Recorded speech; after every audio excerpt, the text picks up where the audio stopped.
Marte tiene 2 lunas, Phobos y Deimos, y aparte de la extraña forma, no hay nada extraordinario en ellas, excepto por una cosa. No hace mucho tiempo, los científicos descubrieron un raro fenómeno en la superficie de Phobos, y todavía no pueden encontrar ninguna explicación para él. ¿Qué es este fenómeno? ¿Y qué nos dice sobre la historia de nuestro sistema solar? Vamos a averiguarlo. El astrónomo estadounidense Asaph Hall descubrió Phobos y Deimos en 1877. ¿Sabías que todos los planetas de nuestro sistema solar llevan el nombre de deidades griegas y romanas? Por ejemplo, Marte o Ares es la famosa deidad de la guerra. Es por eso que los satélites de este planeta rojo recibieron el nombre de los hijos de Ares, Phobos y Deimos. Estos hermosos nombres en realidad tienen significados espeluznantes: miedo y horror. En 1971, la sonda Mariner 9 de la NASA tomó sus primeras fotografías. Así fue como descubrimos que estos chicos no se parecían en nada a nuestra Luna. Tenían una forma rara y una órbita extraña e inestable. Además, no hay otras lunas en el sistema solar que se muevan tan cerca de su planeta como estas dos. Bueno, son sus hijos después de todo. Pero a pesar de que están muy cerca de Marte, si estuvieras parado en la superficie del planeta rojo, difícilmente podrías verlos. Eso es porque la curvatura de Marte oculta a Phobos y Deimos de la vista. Incluso si estuvieras en algún lugar del ecuador, Phobos te parecería un asteroide y Deimos parecería una estrella. Todo porque estos satélites son básicamente migajas en comparación con nuestra Luna. De hecho, son las lunas más pequeñas y menos brillantes de todo el sistema solar, lo cual es irónico considerando sus poderosos nombres. Como sea, parece que todo debería estar bastante claro con estos dos satélites. Pero no, hay un problema. Verás, los científicos reconstruyen la historia del espacio basándose en las huellas encontradas en diferentes objetos espaciales. Abolladuras, raspaduras, grietas, todas estas cosas pueden decirnos qué sucedió hace miles de millones de años. Durante mucho tiempo, los científicos estaban seguros de que, al igual que sus prototipos griegos, Phobos y Deimos eran gemelos. Pero entonces el orbitador Viking de la NASA tomó nuevas fotos de los satélites, y fue cuando descubrieron una diferencia significativa entre los dos. Toda la superficie de Phobos estaba cubierta de enormes surcos. Eran una serie de pozos largos y profundos que se extendían de un extremo al otro del satélite. Podrías decir, ¿y cuál es el problema? Todos los objetos espaciales tienen este tipo de cosas en ellos. Y sí, hay otros satélites con marcas similares, pero ninguno tiene tantas como Phobos. Está completamente cubierto de surcos y son enormes, hasta 19 kilómetros de largo y 200 metros de ancho. Y eso no es todo. Algunas de estas marcas se cruzan con otras. Esto significa que Phobos ha experimentado no uno, sino muchos eventos traumáticos. Pero, ¿qué le pasó exactamente? Bueno, en realidad los científicos aún no están completamente seguros. Sin embargo, tienen algunas ideas, y estas teorías pueden contarnos no solo sobre el pasado de Phobos, sino también predecir su futuro. Teoría número 1. Impacto de asteroides. Bueno, el primer sospechoso es bastante obvio. Hay un gran cráter de casi 9 kilómetros de ancho en Phobos. Se llama Angeline Stickney. Lleva el nombre de la esposa de Asaph Hall, el científico que descubrió los satélites. Adorable. Esto es lo que dice la primera teoría. En algún momento del pasado, un cuerpo astronómico se estrelló contra Phobos. El impacto fue tan fuerte que dejó un gran cráter, y el efecto de la colisión dejó un montón de surcos en Phobos. Suena lógico al principio. Sin embargo, los científicos han notado un defecto en esta teoría. Han descubierto que estos surcos en realidad no se formaron dentro del cráter, sino al lado de él. Así que no fue una colisión lo que los creó. Además, ¿qué pasa con esos surcos que se cruzan con otros? ¿O es solo una gran coincidencia cósmica? Bueno, la búsqueda de la verdad continuó. Teoría número 2. Todo se debe a los desechos espaciales. Sí, hay una diferencia entre estas dos teorías. En este caso, los surcos no son una consecuencia directa de una colisión. Más bien es algo así. Algo se estrelló contra Phobos. Este impacto provocó que un montón de rocas fueran arrojadas al espacio. Algunas de ellas se perdieron en el universo para siempre, pero otras eran lo suficientemente pequeñas como para regresar a Phobos. Al pasar junto a la Luna en un ángulo pronunciado, podrían chocar contra ella, rebotar, etc. Y dado que la gravedad de Phobos es muy débil, tal vez no podían adherirse a ella. En otras palabras, estas rocas fueron atraídas y expulsadas continuamente del satélite durante muchos años. Esta teoría explica los surcos que se cruzan. Es porque las rocas caían constantemente en esos lugares. Suena bastante lógico, pero hay otro problema. No vemos ninguna de estas piedras en Marte o en la superficie de sus lunas.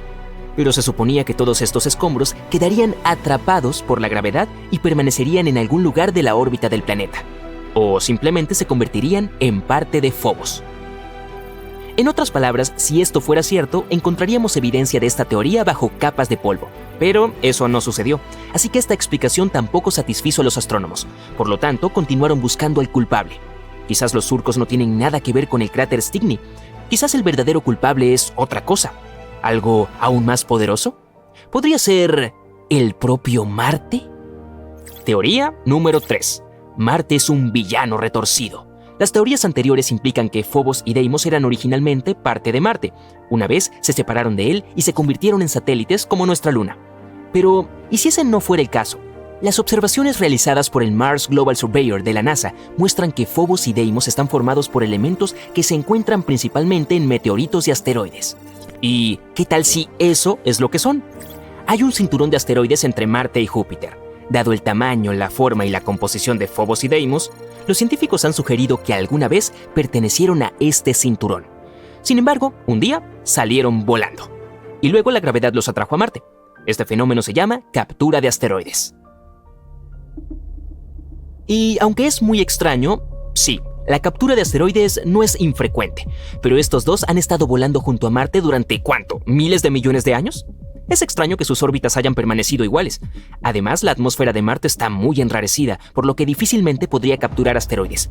En teoría, deberían haberse alejado de Marte en algún momento. Sin embargo, esto no sucedió. Significa que de alguna manera se atascaron. Y Marte inmediatamente comenzó a destruirlos. Sí, un giro inesperado. En esta versión, Marte resulta ser un villano. Al estudiar el pasado, hemos encontrado evidencia de crímenes futuros. Los misteriosos surcos de Phobos podrían ser causados por fuerzas de marea entre Marte y Phobos. La Luna y la Tierra también las intercambian, distorsionándose ligeramente entre sí. Pero dado que Phobos está mucho más cerca de Marte, el impacto de las fuerzas gravitatorias es mucho más fuerte. En otras palabras, la gravedad de Marte está destruyendo gradualmente a Phobos. Cada 100 años, el satélite se acerca 1,8 centímetros a Marte. También se encoge unos 20 metros, volviéndose aún más frágil y débil. Cuanto más pequeño se vuelve, más lo impactan las fuerzas de marea, creando extraños surcos y marcas en Phobos. Sí, dentro de unos 30 a 50 millones de años, Phobos chocará con Marte o se desintegrará y se convertirá en un montón de pequeñas rocas. Y entonces, Marte también tendrá anillos como Saturno y Neptuno. De hecho, es por eso que Phobos también se llama la luna marciana condenada. Pero todas estas son solo teorías. Aunque la dramática historia de fondo de Phobos nos da una idea de cuán dinámicos pueden ser los objetos espaciales, cuanto más aprendemos sobre ellos, más descubrimos sobre los secretos del origen no solo de Marte, sino también de otros objetos en nuestro sistema solar. Si algún día realmente colonizamos Marte, estudiar sus lunas nos puede ayudar mucho. Esperemos que la próxima exploración a estos satélites revele algunos de los secretos más emocionantes de nuestros amigos Phobos y Deimos. La Tierra. La tercera roca desde el Sol. El planeta azul. Ya me entiendes. Su atmósfera se compone de alrededor de un 78% de nitrógeno, un 21% de oxígeno y un 1% de argón, vapor de agua y dióxido de carbono. Un buen equilibrio para que respire cualquier criatura viviente. El clima aquí también es perfecto para que exista vida, a diferencia de lugares como Saturno, Mercurio o cualquier otro objeto celeste en nuestro sistema solar. Y tenemos que agradecerle por eso a la troposfera. Es la parte más densa de la atmósfera de nuestro planeta y tiene entre 8 y 14,5 kilómetros de espesor. Es la capa de la atmósfera que siempre afecta a nuestro clima y asegura las condiciones adecuadas para que exista vida y para que haya cuerpos de agua. La Tierra está realizando su trayectoria orbital, ocupándose de sus propios asuntos, girando alrededor del Sol, hasta que ¡bam! Venus y Marte se abalanzan sobre ella y estropean la diversión. Nadie quiere dejar en paz a la pobre Tierra. Estos dos objetos celestes relativamente grandes que se mueven hacia nuestro planeta tendrán consecuencias nefastas para la Tierra, comenzando con cambios en su trayectoria orbital. Las órbitas de los planetas del sistema solar tienen que mantener el equilibrio adecuado para que nada se descontrole. Así que, si cualquier objeto grande se acercara a la Tierra, nos desviaría de nuestro camino orbital. Los planetas girarían uno alrededor del otro, lo que provocaría muchos desastres naturales en nuestro planeta. Esto también afectaría nuestro tiempo de rotación, pudiendo ralentizarlo. Los días no fluirían, sino que se arrastrarían. Los animales que dependen del día necesitarían reajustar sus relojes biológicos. Los nocturnos también necesitarían descubrir cómo hacer frente a las largas noches. Los humanos se han adaptado bastante bien a las 24 horas del día. El tiempo en sí mismo es solo una construcción humana para medir cosas. tendríamos dificultades para dormir y adaptarnos al día estirado. Los animales marinos dependen del flujo de corriente natural para migrar alrededor de los océanos. Con Marte y Venus arruinando la fiesta, parece que también necesitarían encontrar nuevos caminos. Las aves que migran a otras tierras a lo largo del año también se confundirían y no sabrían qué hacer. En general, la temperatura de la Tierra aumentaría y se producirían olas de calor masivas y cambios climáticos permanentes. Esto nos lleva a nuestro próximo problema, el calor. El aumento radical de la temperatura convertiría todo en un desierto árido. Sería verano todo el año, especialmente con Venus involucrado. La mayor parte del planeta se secaría y no sería apto para cultivos. Venus es caliente, y quiero decir muy caliente. Aunque no es el planeta más cercano al Sol, sigue siendo el más caliente. Las temperaturas en Venus están cerca de los 480 grados Celsius, lo que te derretiría como un cubo de hielo. Las tierras de Venus son generalmente planas, probablemente debido a las temperaturas. Es caliente principalmente porque su atmósfera es espesa y atrapa los gases peligrosos en su interior. Si Venus avanzara un poco hacia nosotros, pasaría esos gases a nuestra atmósfera y la comprometería. Marte, o el planeta rojo como lo conocemos, es muy frío. Eso podría permanecer igual si comenzara a girar a nuestro alrededor. También alberga el volcán inactivo más grande de nuestro sistema solar, lo que hace que el monte Everest parezca un pequeño arbusto en comparación con un árbol. Con tanta inestabilidad, podría despertarse un día y arrojar lava fundida. Marte tiene una atmósfera muy delgada, que hace que el planeta se enfríe. Su gravedad es bastante similar a la nuestra. En realidad hace mucho frío y tiene casquetes polares cubiertos de dióxido de carbono. Lo mismo es cierto para Mercurio. Solo puedes estar allí mientras logres contener la respiración y te encuentres en el punto óptimo entre el amanecer y el atardecer. Los tres planetas que orbitan entre sí eventualmente chocarán. Es solo cuestión de tiempo. Y la Luna, colgando como una mosca en la pared, sería tan insignificante que eventualmente algo la desviaría de su curso y otro planeta la capturaría en su órbita. O, en un caso extremo, chocaría con uno de los dos planetas intrusos. La Tierra experimentaría maremotos extremos como nunca antes. Los dos nuevos planetas girando alrededor de la Tierra provocarían un gran desequilibrio que haría que nuestra gravedad se saliera de control. Cada maremoto sería más grande que el anterior y cubriría la Tierra firme. Un montón de pequeñas islas dispersas en los océanos quedarían completamente sumergidas. Las ciudades y pueblos costeros ahora serían habitados por peces. Los países llanos, en general, necesitarían barcos para moverse por sus calles. Las represas y los diques no serían suficientes para detener la entrada de agua. Todo el mundo debería moverse hacia terrenos más altos para escapar de las inundaciones. Con el clima cada vez más cálido, los casquetes polares se derretirían como helado en un sofocante día de verano y se sumarían al aumento del nivel del agua. Dentro de unos meses, todo el Ártico no sería más que líquido. Pero espera, hay más. La corteza se desgastaría debido a la inestabilidad de la superficie de la Tierra y la gravedad fluctuante. Está compuesta principalmente de oxígeno, lo que significa que básicamente caminamos sobre el aire. Podríamos experimentar más terremotos que antes y los volcanes inactivos se despertarían de su profundo letargo. Los cielos se cubrirían de ceniza, lo que imposibilitaría los vuelos. Nadie podría viajar por mar o por aire. Importar y exportar pasaría a la historia. El clima general se volvería más cálido, al igual que en Venus. Los tres planetas que se orbitan entre sí y su enorme masa podrían incluso atraer sin querer a otros planetas y cuerpos celestes que se unirían a su grupo. ¿Y qué pasaría si Júpiter decidiera aparecer? Es el planeta más grande de nuestro sistema solar. Para darte una idea, la Tierra sería del tamaño de una uva si Júpiter fuera del tamaño de una pelota de baloncesto. También tiene la tormenta más grande que pudimos observar. Se conoce como la Gran Mancha Roja, un lugar del doble del tamaño de la Tierra que tiene tormentas similares a huracanes que han estado ocurriendo durante cientos de años. Para cuando termines de ver este video, seguramente la tormenta aún continúe. Dado que el planeta es enorme, la gravedad debe ser bastante fuerte allí. De hecho, la gravedad de Júpiter es suficiente para duplicar tu peso. ¿Es en serio? También tiene muchas lunas, algunas de ellas del tamaño de nuestra pequeña Tierra. No quedaría nada de lugar entre los planetas. Las lunas de Júpiter se desviarían de su curso y se unirían a otros planetas a su alrededor. Algunas de las lunas podrían chocar entre sí y provocar el desplazamiento de escombros masivos por todo el lugar.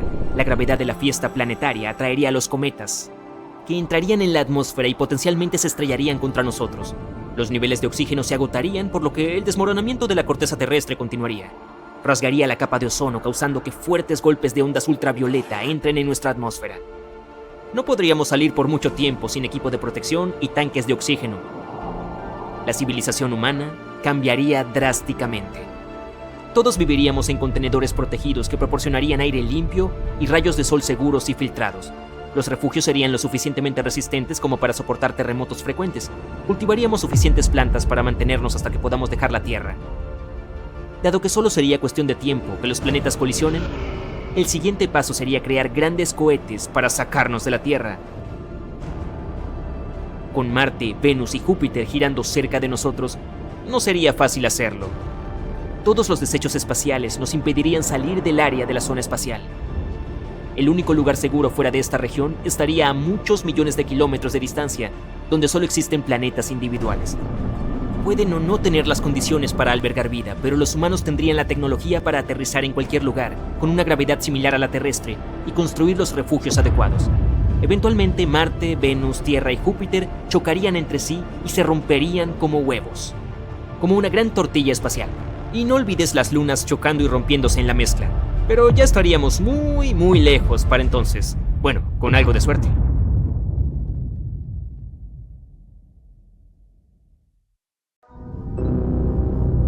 Cientos de naves espaciales despegan desde la superficie de la Tierra y se dirigen a Marte.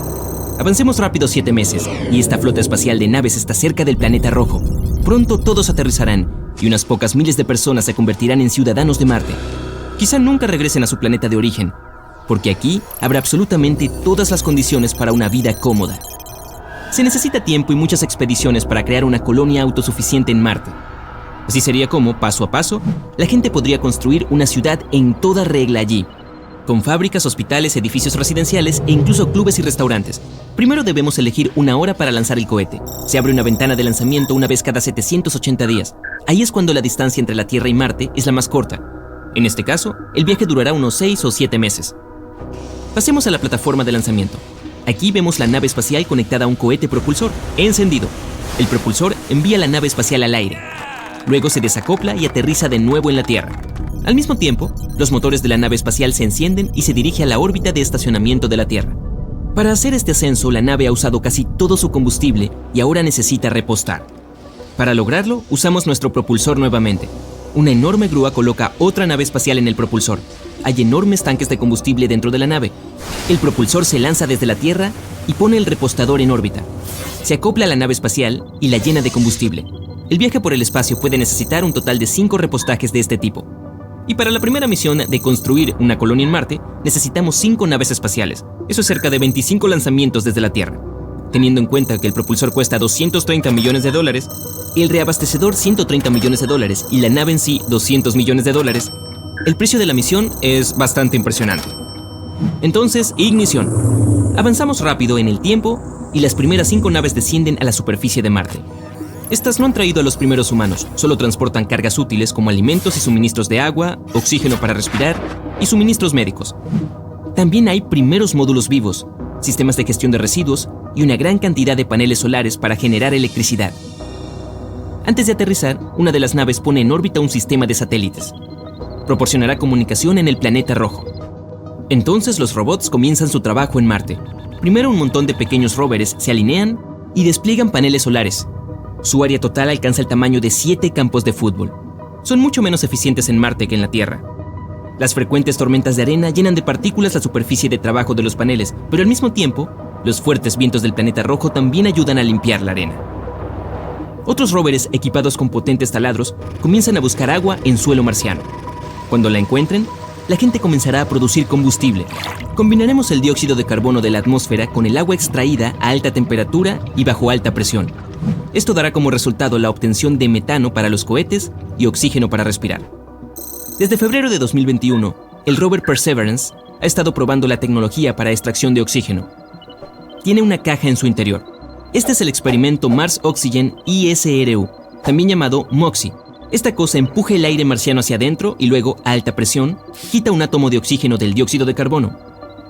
Una cosa así, del tamaño de una caja de zapatos, puede proporcionar suficiente oxígeno para que un astronauta respire. Sin embargo, si construyes el mismo mecanismo, pero del tamaño de una gran fábrica, producirá oxígeno para toda una colonia y liberará el resto a la atmósfera de Marte. Otro grupo de rovers está trabajando para convertir la superficie de Marte en una zona de aterrizaje para prepararse para el siguiente paso en la colonización del planeta rojo. En este momento, la población robótica de Marte ha estado trabajando en estas tareas durante 2 años y 2 meses. Y la gente en la Tierra ha estado esperando que se abra una nueva ventana de vuelo. Esta vez, no 5, sino 12 naves espaciales llegarán a Marte. 10 de ellas son naves de carga, que traen materiales de construcción, combustible y otros suministros, así como una gran cantidad de equipo científico e impresoras 3D. Otras 2 naves transportan a los primeros astronautas interplanetarios. Las puertas de las naves se abren y 30 héroes pisan la superficie de Marte por primera vez en la historia. Estas personas son científicos, ingenieros y médicos. Han pasado por una estricta selección y un largo entrenamiento para convertirse en las primeras personas en conquistar otro planeta. Y estos chicos no tienen boleto de regreso. Tendrán que permanecer en Marte durante 2 años.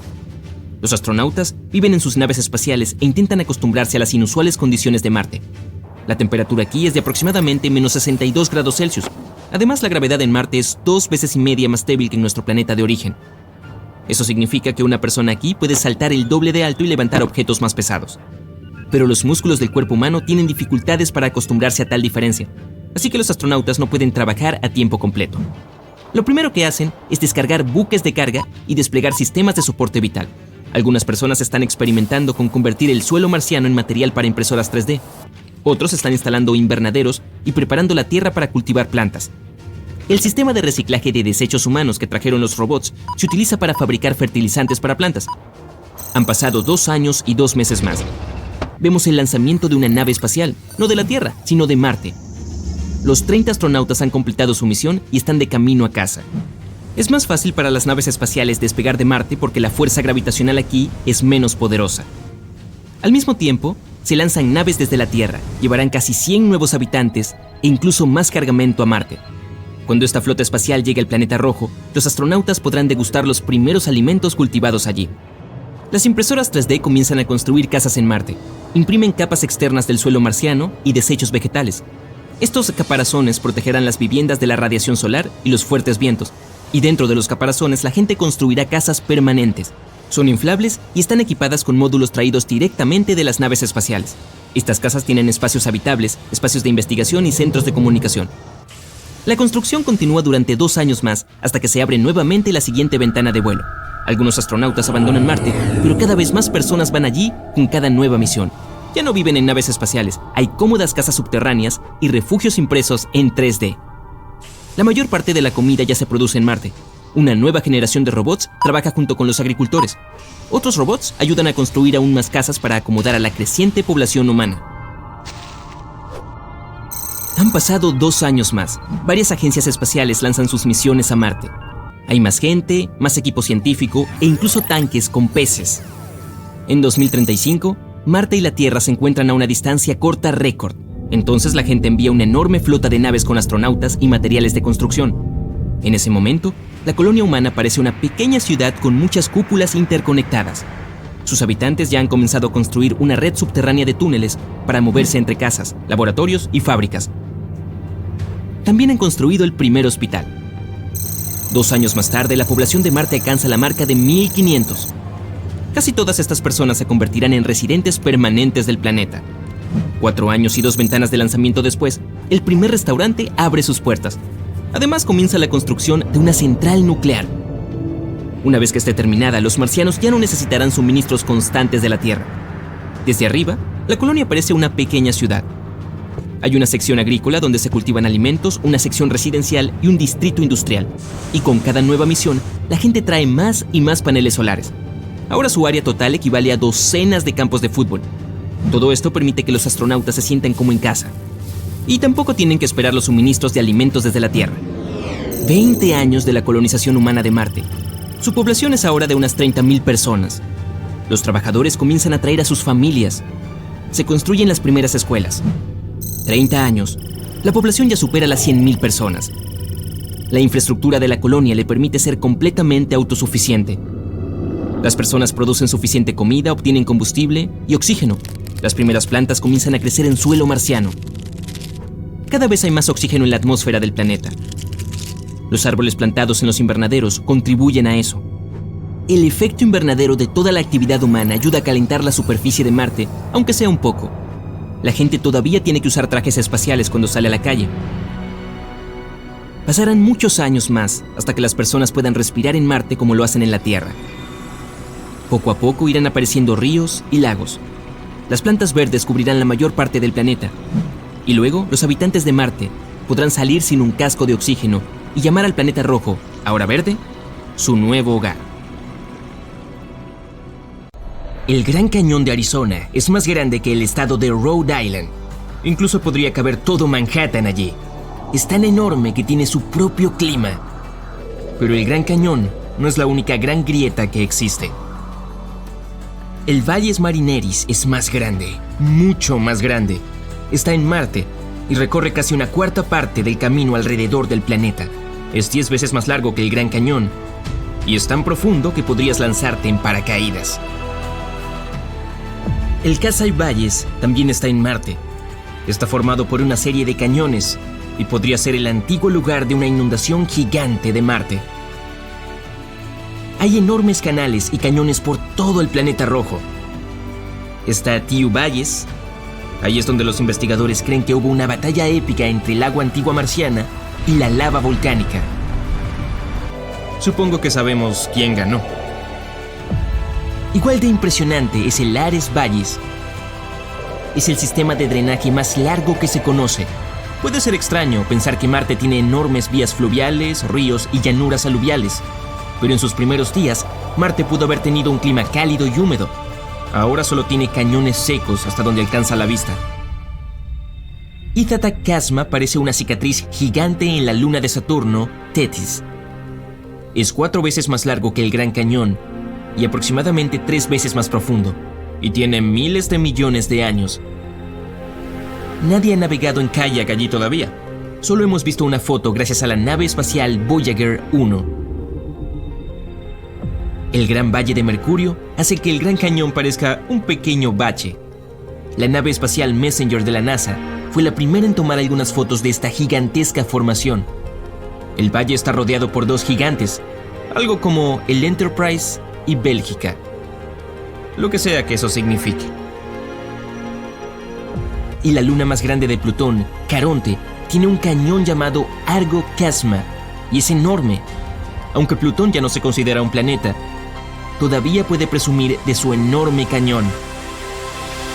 Incluso aquí en la Tierra, el Gran Cañón tiene serios rivales. El cañón Yarlung Tsampo es el cañón más profundo del mundo. Está en el Himalaya, en el Tíbet, y parece un caballo. Algunas personas lo llaman el Everest de los cañones. Podrías colocar un edificio de 2000 pisos en él. La garganta del río Indo es grande y retorcida. ¿La gente todavía usa esa palabra? Está en Pakistán y puedes apilar 3 campos de fútbol en su interior. El río Indo es uno de los más grandes de Asia. Lo atraviesa, incluso es el lugar de ballenas barbadas y marsopas.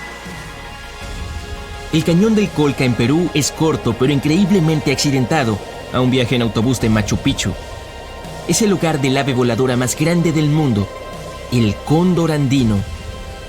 Tiene una envergadura de 3 metros. En Nepal, donde se encuentran los Himalayas, está la espectacular garganta de Kali Gandaki. Nadie sabe exactamente hasta dónde llega, pero probablemente sea alrededor de 5 veces más profundo que el Gran Cañón. Lo tiene todo: terreno raro, aire enrarecido, está en el medio de la nada, así que cuidado, solo los excursionistas experimentados deben atreverse a entrar. Las Barrancas del Cobre en el norte de México son el hogar de un grupo de personas de fama mundial que corren maratones o incluso maratones dobles solo por diversión. Hay 6 cañones unidos y en su parte más ancha se encuentran 2 de las cascadas más altas de México. Las Barrancas del Cobre también poseen una de las tirolesas más largas del mundo y uno de los viajes en tren más aterradores que jamás hayas realizado. No mires hacia abajo. Incluso en los Estados Unidos hay un cañón menos conocido que es más profundo que el Gran Cañón. Es Hell's Canyon y está en la frontera entre Oregon e Idaho. Fue tallado por el río Snake. Hell's Canyon es el lugar de la cordillera de los 7 diablos. ¿Quién nombró todas esas cosas, mi tío malhumorado? El Cañón de los Reyes se encuentra en el área del Parque Nacional Yosemite. Tiene aproximadamente 1,5 veces la profundidad del Gran Cañón. Cerca se encuentra el segundo árbol más grande de la Tierra, General Grant.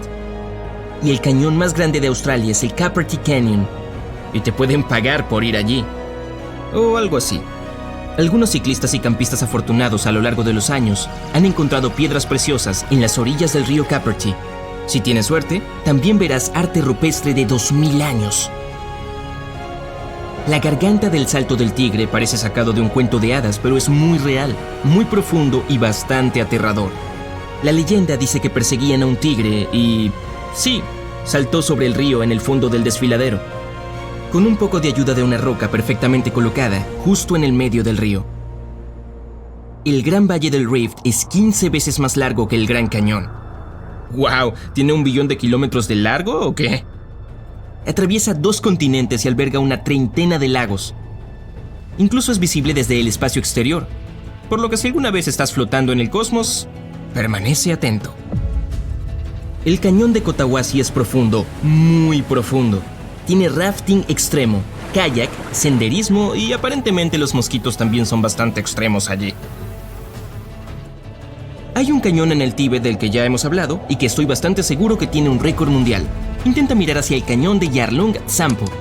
No tenemos imágenes y estamos en pleno 2021, es una locura. ¿Qué hay ahí abajo? Sí, probablemente solo un río y cosas por el estilo. El cañón de Chicamocha en Colombia es casi tan profundo como el Gran Cañón. Los deportes extremos son los dueños de este lugar. Tirolesa, piragüismo, parapente e incluso su teleférico es extremo. Es un viaje de 25 minutos y es muy empinado.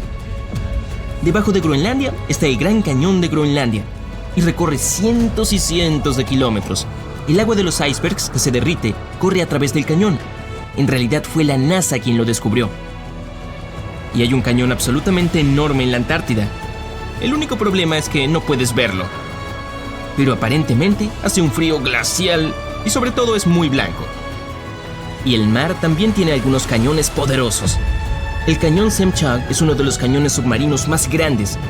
Está justo frente a la costa de Alaska y es el hogar de focas, delfines y ballenas. El cañón submarino más profundo es aproximadamente 6 veces más profundo que el Gran Cañón o una cantidad ridícula de campos de fútbol. Es la famosa Fosa de las Marianas. Llega al fondo y romperás el récord mundial de inmersión más profunda. El Gran Cañón de Bahama es otra maravilla submarina.